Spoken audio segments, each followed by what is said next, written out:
તો સમાચાર અત્યારે ભરૂચથી સામે આવી રહ્યા છે। 15 થી વધારે બકરાઓના રહસ્યમય રીતે મોત નિપજ્યા હોવાની ઘટના સામે આવી રહી છે। તો આ સમાચાર અત્યારે ભરૂચથી સામે આવી રહ્યા છે, જેની અંદર બકરાઓના મોત નિપજ્યા હોવાની ઘટના છે। ખેતરમાં ચારેકોર બકરાના મોત નિપજ્યાની ઘટના। ખેતરમાં છોડાયેલા પાણી પીધા બાદ મોત થયા હોવાનું અનુમાન। એક સાથે 15 થી વધુ બકરાના મોતને પગલે ચકચાર મચી જવા પામી ચૂકી છે। ત્યારે ખેતરમાં ચારો ચરતા આ બકરા એક બાદ એક ઢળી પડ્યા હતા। એક બાદ એકનું મોત નિપજી ચૂક્યું છે। આ સમાચાર ભરૂચથી મળી રહ્યા છે। ભરૂચના બોરી ગામે 15 થી વધુ બકરાઓના રહસ્યમય રીતે મોત નિપજ્યા છે। ખેતરમાં આ બકરા ચારો ચરતા હતા અને એક બાદ એક તેઓ ઢળી પડ્યા હતા। તેમના મોત નિપજ્યા હતા। ખેતરમાં છોડાયેલા પાણી પીધા બાદ તેમના મોત નિપજ્યા હોવાનું અનુમાન પણ સેવાઈ રહ્યું છે।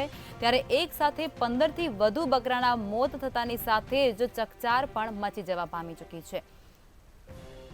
ખેતરમાં ચારો ચરતા હતા આ 15 જેટલા બકરા અને એકાએક એક પછી એક આ બકરા ઢળી પડી રહ્યા હતા। ત્યારે ભરૂચના બોરી ગામે આ બનાવ બન્યો છે, જેની અંદર 15 થી વધુ બકરાઓના રહસ્યમય રીતે મોત નિપજ્યા છે। ખેતરમાં ચારો ચરતા હતા અને ત્યારબાદ તેઓના મોત નિપજ્યા છે।